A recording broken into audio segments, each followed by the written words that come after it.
बहुत स्वागत है आपका। माह रमज़ान का पाक महीना और हम हैं छिंदवाड़ा में। और छिंदवाड़ा के भी जिसको आप कहते हैं कि जिस जिस जगह को कहा जाता है किसी भी शहर की कि वो शहर का दिल है, तो जिस जगह इस वक्त हम खड़े हैं और अक़लियतों की नुमाइंदगी करने वाले ये खूबसूरत किरदार जो हमारे साथ हैं, और यही हिंदुस्तान की वही गंगा जमुनी तहजीब है जिसे आप हिंदुस्तान की दो आंखें भी कहते हैं। कि होली भी अब एकदम अनकरीब है और होली के बाद हम ईद मनाएंगे, और सदियों से हिंदुस्तान इसी चीज़ को लेकर आगे बढ़ता रहा है। लेकिन मौका इलेक्शन का है, तो मैं इन सब के साथ बात करूंगा, इनके दिल की बात करूंगा, क्योंकि अब ये भी एक बात देखी जा रही है कि हिंदुस्तान का जो मुसलमान है उस पर एक रिपोर्ट ये कहती है कि वो दुनिया के सबसे शांतिप्रिय मुसलमानों में से एक है, और ये बार बार प्रूव भी हुआ। जनाब, पहले मैं आपका नाम जानना चाहूँगा। मोहम्मद साजिद, मुझे बबलू के भाई के नाम से छिंदवाड़ा में सभी लोग जानते हैं। जी साहब। तो बबलू भाई हैं मेरे साथ, और आपका क्या नाम है जनाब? नौशाद उद्दीन। नौशाद साहब हैं मेरे साथ।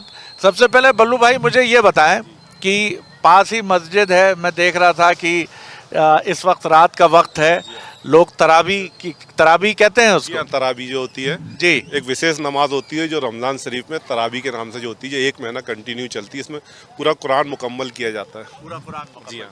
क्या किस तरह देख रहे हैं इलेक्शन को आगे जाते हुए? अब इलेक्शन तो साहब इस बार जो है मोदी जी के साथ पूरा हिंदुस्तान का भाईजान लोग है, जैसे छिंदवाड़े के लोगों ने भी अपना रुख मोदी जी के साथ किया है इस बार। जी हाँ। एक नारा लग रहा है इस समय, न दूरी है न खाई है, मोदी हमारा भाई है। बेशक बेशक, बिल्कुल हकीकत है साहब ये। जी जी हाँ। आप लोग कितना इत्तेफाक रखते हैं जनाब? इत्तेफाक तो कुछ नहीं रखते, काम बहुत अच्छा हो रहा है। काम अच्छा हो रहा है, मसलन यहाँ इसमें कोई जाति पात नहीं हो रही है, और काफ़ी सभी लोगों को जो लाभ जो मोदी जी दे रहे हैं, हिंदू मुसलमान सभी लोगों को एक ही लाभ मिल रहा है। सभी लोग मतलब भाई लोग हैं, और सभी हम लोग भी काफ़ी खुश हैं, क्योंकि हम लोगों को भी काफ़ी मतलब जैसे लोन वगैरह का काम हो गया, घर बनाने के लिए लोन जो मिलता है, काफ़ी अच्छा विकास भी हो रहा है। हम यहाँ पर ऐसा कुछ नहीं है कि यहाँ पर मतलब कोई ऐसा फिक्स नहीं है कि कोई भाजपा वाला है कि कांग्रेस वाला है। हम तो बस ऐसा है कि अब विकास हो रहा है, हम विकास आप कौन से वाले हैं? इंसानियत वाले हैं? जी, हम एक आम आदमी हैं, और हमें जो अच्छा लग रहा है हम उसे उसके साथ दे रहे हैं। जी जनाब, आप इत्तेफाक रखते हैं इनसे? नहीं, बिल्कुल नहीं रखते। जी, तो आप क्या कहें? यही तो जमहूरियत है। जी बिल्कुल। ये मुख्तलिफ जो अपने राय हैं अपनी, उनका इजहार करना जरूरी है। जी, क्यों इनसे इत्तेफाक नहीं रखते? कोई इत्तेफाक नहीं है, सब आपस में भाई हैं। जी नहीं, तो इसमें तो इत्तेफाक है ही ना कि भाई है। जी जी नहीं, इनकी राय से इत्तेफाक नहीं है। नहीं, बिल्कुल नहीं है। जी हाँ, तो उसी के संबंध में तो मैं जानना चाह रहा हूँ। जी बताएं। मतलब आपको क्या क्या क्या आप जो सरकार काम कर रही है, बहुत अच्छा काम कर रही है। मोदी साहब के बारे में अच्छा काम कर रही है। तो फिर ना इत्तेफाकी किस बात से? कोई चीज़ से इत्तेफाकी नहीं है। ये तो लोगों का फैलाया हुआ बूमर है, कांग्रेस का फैलाया हुआ बूमर है। अच्छा, मतलब आप भी मोदी जी के साथ ही हैं? बिल्कुल है, अच्छा, पूरा देश है उनके साथ। मैं ही समझने में कंफ्यूज हो रहा हूँ आपको। नहीं, अब की बार 400 पार का नारा चल रहा है। बीजेपी के मेंबर है आप? नहीं। आप सब इत्तेफाक रखते हैं इनसे जनाब? जी इत्तेफाक रखते हैं जी आपकी बात 400 पार। जी जी। आप जी देखिए, आपकी जुबान पे कुछ और है, जहन में कुछ और है। नहीं मैं जहन की बात करता हूँ। जी देखिए, जहाँ तक 400 पार है ये तो खैर वक्त बताएगा, आना चाहिए, लोग अच्छा काम कर रहे हैं। मैं बस एक चीज़ से मुझे थोड़ी सी दुखी है कि सबका साथ सबका विकास तो बोलते हैं मोदी जी, लेकिन ये चरितार्थ में नहीं है। अभी चूँकि मुसलमान कौम से हूँ, तो जो लेकिन आपकी हिंदी बहुत अच्छी है, चरितार्थ। जी पढ़ा हुआ हूँ हिंदी से, जी तो यहाँ तक ये है कि देखिए मुसलमानों के साथ अब वो कर रहे हैं या कुछ और लोग कर रहे हैं, मैं तो नहीं जानता इसमें, लेकिन जो हो रहा है वो गलत हो रहा है। जी, क्या गलत हो रहा? बहुत सारी चीज़ें हैं, विकास अपनी जगह पे है, उसके बात पे नहीं करता, लेकिन जहाँ पर हिंदू मुस्लिम सब एक साथ रह रहे हैं, भाई बनकर रह रहे हैं, तो जितना हक हिंदुओं का है उतना ही हक मुसलमानों का है। तो निश्चित तौर पे जहाँ पर मस्जिदों के साथ जो बेहरमती हो रही है, और जो इस मुस्लिम कौम के साथ जो हो रही है, वो मुझे थोड़ा दुखी कर देती है। वो दुखी करती है। बिल्कुल। तो ये बात आपने कहीं रखी, कहीं जो सत्ता के अलंबरदार हैं वहां तक आप पहुंचे, सियासत के जो अलंबरदार हैं वहां तक आपने अपनी बात पहुंचाई? ये चीज़ें तो सबके निगाहों में हैं, सब लोगों की नज़रों में, सब लोग जानते हैं। अब हो सकता है कि कुछ लोग बोलने में उस तरीके से नहीं बोल पाते होंगे, वो एक अलग मैटर है। तो ये आप बहुत शुरुआत से देख रहे हैं, जब से आप बच्चे थे, या आप देख रहे हैं बीते 10-15? अभी कुछ 2-4-5 सालों में ही कुछ ज़्यादा हुआ है, बाकी पहले तो ऐसा बिल्कुल भी नहीं था। हमने तो अटल बिहारी वाजपेयी जी की सरकार भी देखी है और बहुत सारे लोगों के देखे हैं, तो ये है कि बीजेपी में सारे लोग बुरे नहीं हैं और सारे लोग अच्छे नहीं हैं। मोदी जी के बारे में क्या राय है आपकी? नहीं, मोदी जी व्यक्तिगत तौर पे बहुत अच्छे इंसान हैं जी। उनकी बात नहीं करता हूँ। बाकी जो उनके साथ जो उनके घेरे में, जो उनके आरे में जो आसपास लोग हैं, वो कहीं ना कहीं शायद पूरी तरीके से बीजेपी के उसमें भी नहीं है। जो उनकी बोलना चाहिए कि जो उनकी संस्था की जो नियम कानून हैं, वो उससे हट के बात करते हैं। बहुत सारे लोग हैं। कमलनाथ जी कैसे लगे आपको? नहीं, कमलनाथ जी व्यक्तिगत तौर पर बहुत अच्छे इंसान हैं, लेकिन वहाँ भी कुछ है मतलब? नहीं देखिए, मतलब छिंदवाड़े का विकास तो उन्होंने किया है और पिछले कई सालों से यहाँ के सांसद और विधायक भी रहे हैं, तो मेरे ख्याल से जहाँ तक उनकी राजनीतिक जो छवि है बहुत अच्छी है। और बीच में जो थोड़े से व्यूमर आया है कि वो बीजेपी में शामिल हो रहे हैं, तो हमारे लिए तो बड़ी दुख की बात थी, लेकिन अब वो जा रहे नहीं जा रहे, वो तो उनका वो कुछ वो जाने। चलिए, लेकिन आपने बहुत संजीदगी से अपनी बात की, बड़ी खूबसूरती से अपनी बात की, और सबसे अच्छी बात ये थी कि किसी भी बात में तलखी नहीं थी। एक मीठी शिकायत ज़रूर थी, लेकिन तलखियत नहीं थी उसमें। तलखी आनी भी नहीं चाहिए साहब। बिल्कुल आनी भी नहीं चाहिए। राम मंदिर की बात मैं करूँगा। राम मंदिर बना, तमाम बातें हुई और हिंदुस्तान के तमाम लोगों ने, जिसमें अक़लियतों को ज़रूर उनका एहतराम है कि उन्होंने इस चीज़ को लेकर कोई भी शिकायत ज़ाहिर नहीं की, और बहुत अच्छे से, और इसमें जितना योगदान हिंदुओं का है, ये माना गया है कि इसमें अक़लियतों का भी योगदान है। आप नई जनरेशन के हैं, क्या कहेंगे इस पे? राम मंदिर को लेके क्या सोचते हैं आप? जी, मेरा मानना तो ये, मेरे पापा जी हैं, मेरे पापा जी साथ में खड़े हैं। मेरा मानना ये है कि राम मंदिर बना, सही बना, लेकिन उसके साथ बनते बनते जो मस्जिद का तोड़वाव भी हुआ था, कि मस्जिद को तोड़ना, ये सब वो गलत हुआ, उसे नहीं तोड़ना चाहिए था। ये राम मंदिर बना, सही बना, मस्जिद भी रहने देना चाहिए था, लेकिन मस्जिद को नहीं तोड़ना चाहिए था। मस्जिद बनेगी पास में ही, एक अच्छी जी पास में ही, लेकिन उसको भी तोड़ के गलत किए, दूर में बनाए। वैसे भी वहाँ जो जगह थी रेत निकला, अब वहाँ ना मस्जिद बन पाएगी। मस्जिद थोड़ी दूर में आसपास बना है, सही किया, लेकिन वैसा आप इत्तेफाक रखते हैं? हाँ, वो तो नहीं करना था। मतलब भाईचारे से इतना दंगा हुआ, इतने लोग मरे, है ना। वो जिन्होंने अपने को खोए उनको पता है, हम लोग तो गए नहीं वहाँ पे, पर भाईचारे से ऐसा बना लेना था। अभी ऐसा माहौल चल रहा है देश में कि हिंदू मुस्लिम मतलब आपस में एक बैर रखते हैं, भले ही बोलते नहीं सामने, पर जहाँ जिसको मौका मिलता है तो करते हैं। अभी मतलब हिंदुस्तान में इतनी जगह दंगे होते हैं, तो देखने को मन में आपके कोई खौफ तो नहीं रहता किसी चीज़ को लेके? नहीं, कोई खौफ नहीं। हम तो, हमारा देश है ये, हमारा देश है। मतलब हम मतलब हमारे जो दादा थे बाई चांस नहीं थे, बाई चॉइस हिंदुस्तानी थे। उन्होंने मतलब हमारे जो बुजुर्ग हैं उन्होंने अपना खून बहाया इस देश के लिए, है ना। तो हम लोग भी उतना ही रखते हैं इस देश में। साहब जो थे सेना में जी, वो बम हथगोले बांध के अमेरिकन टैंक, हाँ, हम लोगों भी इतना हक रखते हैं इस देश में। तो बस हमारा तो यही कहना है कि देखो, कुछ तो इधर भी रहते हैं, कुछ उधर भी रहते हैं, है ना, जो माहौल ख़राब करते हैं। तो उन्हीं को बस सज़ा दी जाए, उन्हीं को करे। ऐसा नहीं कहना चाहिए कि भीड़ लेके किसी मोहल्ले पे घुस गए, या हम किसी भीड़ लेके। तशरीफ लाए ना वहाँ से, क्यों चिलमन से आप झांक रहे हैं? आइए इधर तशरीफ लाइए। क्या क्या क्या इब्ने शरीफ आपका?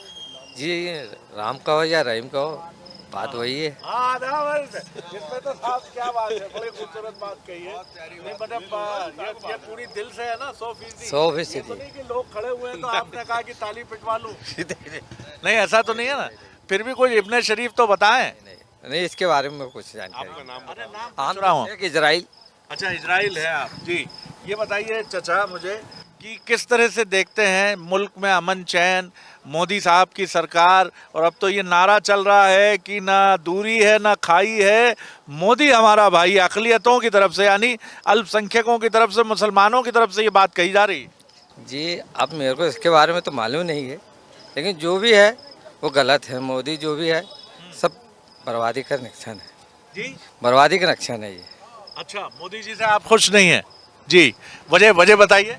वजह ये है ना किसी को पेंशन मिलती है, बीच में पेंशन रुक जाती है, यही परेशानी रहती है बस। तो आप यहाँ के जो आपके नुमाइंदे हैं, कमलनाथ जी, नकुलनाथ जी, बीजेपी कांग्रेस के जो लोग हैं, वो मदद नहीं करते आप? करते हैं ना मदद। तो ये आपकी पेंशन कहाँ अटक जाती है? अटक जाती है और क्या, अभी 2 महीने की पेंशन ही रुकी हमारी। अच्छा, तो ये पेंशन का गुस्सा है, पेंशन मिल जाएगी तो सब अच्छे हैं। सब अच्छे हैं। कमाल है साहब। ये क्या कहूँ मैं, सादगी पे कौन न मर जाए खुदा, लड़ते हैं लेकिन हाथ में तलवार भी नहीं। जी हुजूर, आप आए आगे जी। अरे अरे माशाल्लाह, ऐसी खूबसूरत पर्सनैलिटी और ऐसा कैमरे से ऐसा ऐसा ऐसा लिहाज, ऐसा संकोच। अरे किसी से कोई पर्दा है क्या? क्या नाम है आपका? मेरा नाम कमरुज़्ज़मा है। अरे जमा साहब, माशाल्लाह मॉडल लग रहे हैं आप। और ऐसा जी, कैसे देखते हैं आप, किस तरह से सरकार चल रही है? लोकसभा का चुनाव है छिंदवाड़ा में, क्या लगता है आप? हम बंटी भैया लगते हैं छिंदवाड़ा में। बंटी भैया, तो गुरु आप बीजेपी कार्यकर्ता लग रहे हो हमें। जी जी। हैं बीजेपी कार्यकर्ता? अरे कमाल है। लेकिन फिर भी कमलनाथ जी ने 45 साल, आपके वालिद साहब जानते होंगे, वालिद के वालिद जानते होंगे जी, तो फिर एकदम से बंटी भैया कहाँ से आ गए? जब से मैं पैदा हुआ हूँ, जब से जी चौधरी चंद्रमान जी का नाम सुना, फिर उनके बाद बंटी भैया का नाम सुना। जी। अभी कितनी उम्र है आप? मेरी 23 साल। 23 साल। हाँ, तो मध्य प्रदेश में तो बीजेपी 20 साल से करीब है ही। मोदी जी को कैसे देखते हैं? अब हैं तो बीजेपी कार्यकर्ता, तो पसंद ही करते हो।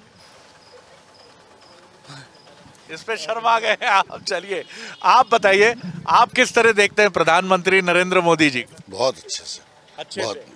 अच्छा काम कर रहे हैं। बहुत अच्छा काम कर रहे हैं। पूरे हिंदुस्तान में अल्पसंख्यक का हाल तो आपको मालूम ही है, जी।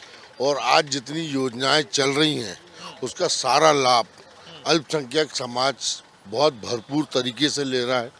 राशन हो, आयुष्मान का कार्ड का हो, जो भी अन्य जो भी मकान का हो, सारी चीज का लाभ अल्पसंख्यक लोग ले रहे हैं। आप पूरी तरह मुतमईन हैं? जी हाँ, बिल्कुल मुतमईन है। और रही बात कमलनाथ जी की, 43 साल से सांसद हैं, पर उनके यहाँ चल रहा है अनुकंपा नियुक्ति टाइप का। पहले वो रहे, मिसेस ले आए, फिर बच्चे को ले आए, अब आने वाले समय में बहू भी आ सकती कि नहीं आ सकती, ये तो कोई मुकम्मिल नहीं है। तो वो जा रहे थे तो उनके लिए अभी दरवाजे बंद कर दिए, तो अब आगे देखते हैं और आगे क्या होता है। पर हमारे समाज को 43 साल में आज तक उन्हें कागज दिए हैं कम्युनिटी हॉल के नाम से। आप मुझे ये बताइए कि बीजेपी नुमाइंदगी क्यों नहीं देती अक़लियतों को? क्यों उनकी 230 विधानसभा सीटों में एक भी मुसलमान कैंडिडेट नजर नहीं आता? तो मुसलमान को जुड़ने नहीं दी ना कांग्रेस ने। कांग्रेस ने नहीं जुड़ने दिया। ये नेहरू जी के जमाने से चले आ रहा ना। अच्छा। हाँ, जैसे वल्लभ भाई पटेल को मिलने नहीं दिए गांधी जी से नेहरू जी ने, तो वो जो डर भय जो राजनीति उनकी चले आ रही है, तो वो आज तक कायम है। आज तक के मुसलमानों ने हिंदुस्तान के गुजरात जाके देखे नहीं, गुजरात के लोग कैसे। आप गए गुजरात? जी हाँ, अभी खरीदी करके लाए हमने वहाँ से 35 टन माल। तो क्या है कि ये डर भय बना के रखे। आज उन तरह डर भय रहता, मोदी जी इतने जालिम तानाशाह रहते, इस मुकाम पे जाते। ये दिग्विजय सिंह की सरकार में जो 10 साल प्रचार करे मुसलमानों ने और कांग्रेस ने, तो आज वो प्रधानमंत्री बन के बैठे हैं। ये उनकी देन है दोनों की, एक अल्पसंख्यक हमारे समाज की और कांग्रेस की। आप इत्तेफाक रखते हैं इनसे? जी हाँ, बोलिए आप। भाई साहब क्या है कि यहाँ पे कांग्रेस ने मुस्लिमों की क्षमता करने की, नेतृत्व करने की क्षमता ही खत्म कर दी थी। इस वजह से मुस्लिम कौम इतनी पीछे रही। नेतृत्व करने वाली क्षमता जितनी थी मुस्लिमों में, वो कांग्रेस ने खत्म कर चुकी थी यहाँ पे। अब मोदी जी ने आके जो चाहिए, आने वाले समय में आपको नेतृत्व भी दिखेगा। बिल्कुल दिखेगा। मानते हैं कि 230 विधानसभा सीटों में जैसे 33% आरक्षण महिलाओं का है, बिल्कुल मिलेगा। अक़लियतों की भी नुमाइंदगी बिल्कुल होगी साहब। जी। आपका नाम बताइए। सर मैं रवि प्रकाश नीमा इंदौर से बोल रहा हूँ। और सर एक्चुअल में क्या होता था कि अभी तक मुस्लिम समुदाय वोट ही नहीं करता था बीजेपी को, तो फिर उनका आप तो हिंदू हैं नीमा साहब। सर मैं भारतीय हूँ, मैं इंडियन हूँ, मेरी जाति समुदाय मैं इन लोगों के बीच में भी बोल पा रहा हूँ, ये लोग वोट ही नहीं करते थे। जैसे जैसे ये राष्ट्रवादी होते जाएंगे वैसे वैसे इनका भी इनके भी वोटिंग बढ़ती जाएगी और इनका प्रतिशत भी बढ़ता जाएगा और हम लोग भी वोट करेंगे। राष्ट्रवादी तो हमेशा से रहे। नहीं सर कुछ चीज़ों को कुछ लोग देखिए, जयचंद भी हमारे यहाँ रहे, मीर जाफर भी हमारे यहाँ रहे। सर सब लोग राष्ट्रवादी हैं, लेकिन कुछ चीज़ों को लेकर मतभेद पैदा कर दिए, कुछ राष्ट्रवादी होना जरूरी है। मतभेद पैदा कर दिए हैं। सबसे पहले तो ये डिसाइड करें ना कि हम क्या जो वोट नहीं देते क्या वो राष्ट्रवादी नहीं होते क्या? राष्ट्रवादी है, लेकिन एक मतलब क्या हम राष्ट्रवादी नहीं है क्या? एक मतभेद नहीं, पैदा कर आप दिया पहले इस सवाल मेरे का जवाब और दें कि आपके। राष्ट्रवादी कहते कैसे हैं? मतलब जो बीजेपी को वोट करे वो सर राष्ट्रवादी है। नहीं, बिल्कुल नहीं, बिल्कुल भी नहीं, बिल्कुल भी नहीं, बिल्कुल भी नहीं। एक मतभेद पैदा कर दिया हमारे और आपके बीच में, एक दीवार खड़ी कर दी कि बीजेपी दुश्मन है, कांग्रेस मित्र है। लेकिन सर सब लोग हमारे मित्र हैं, सभी हमारे भाई बंधु हैं, सभी हम लोग एक ही समुदाय के। हमारे बीच में इतने मतभेद पैदा कर दिए, और बीजेपी और कांग्रेस की कोई गलती नहीं है, हमारे ज्ञान की कमी है।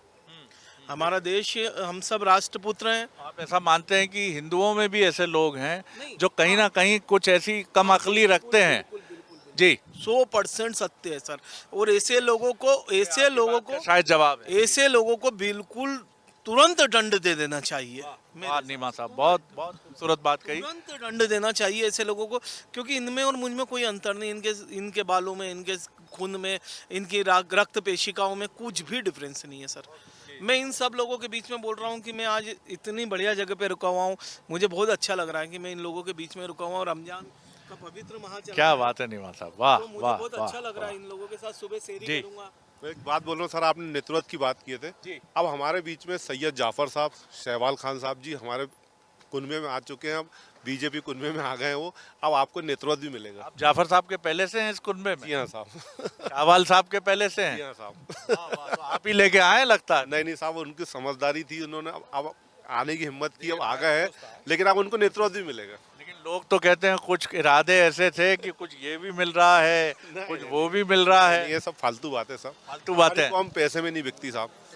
जी हाँ सर सारी कमी केवल एक ज्ञान की है, बस केवल एक एजुकेशन की। मैं आप भी अपनी बात नो कमेंट्स। Sir please. अरे जनाब, आप इतनी पाकीज़गी से भरी मुस्कुराहट है आपकी, अगर दो अल्फाज नहीं बोलेंगे तो फिर क्या नाम है आपका? मेरा नाम तनवीर है और मैं तो कॉन्स्टिट्यूशन की बात करता हूँ, संविधान की बात। कहाँ तक पढ़े लिखे हैं तनवीर भाई? कॉम है मेरा। क्या बात। और मैं स्पोर्ट्स से 2 साल स्पोर्ट में रहा हूँ और आर्मी से भी 3 साल ट्रेनिंग किया हूँ, ऐसी कोई बात नहीं।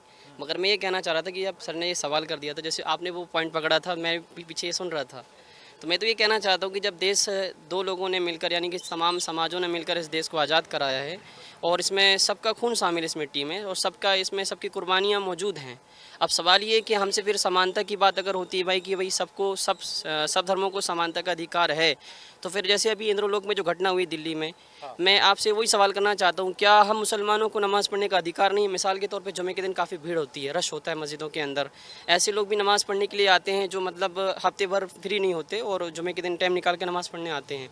तो क्या अगर मान लो मस्जिद के बाहर अगर नमाज इंसान पढ़ रहा है तो क्या हमें अधिकार नहीं है कि हम नमाज़ पढ़ सकें? बिल्कुल अधिकार है आपको। पुलिस वाले ने जो हरकत की, क्या ये आपके नज़रों में मिला है? और कुछ बीमार जहनियत के लोगों को आप पूरे हिंदुस्तान के माथे पे नहीं चिपका सकते। ये बात तो सही है, मगर देखिए ना, हालात देश में कई, एक घटना तो है नहीं, देश में कई जगह ऐसी ऐसी घटनाएं हो रही हैं, इसके बारे में भी आप सवाल करें ना। भाई एक जगह हो रही है, चलो मान लिया कि भाई किसी एक आदमी के कहने से कुछ नहीं होता या एक आदमी करने से पूरे देश बदनाम नहीं हो सकता, मगर कई ऐसी देश में घटनाएं हो रही हैं जिसकी वजह से हिंदुस्तान बदनाम हो रहा है। मिसाल के तौर पे अभी वो 2 फॉरेनर भी हमारे इंडिया में आए थे, उनके साथ जो जिनके बलात्कार हुआ है, आप मुझे ये बताएं, क्या ये हमारा देश सही हाथों में जा रहा है या सही दिशा पे जा रहा है?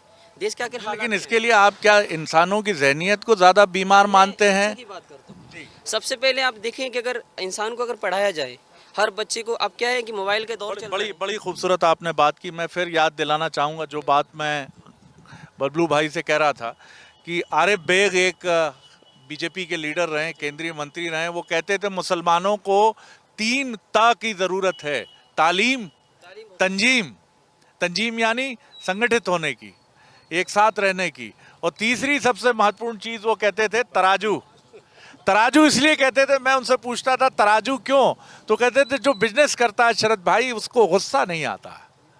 आज आप बेरोजगार हैं, आपके पास पैसे नहीं है तो कहीं गुस्सा है।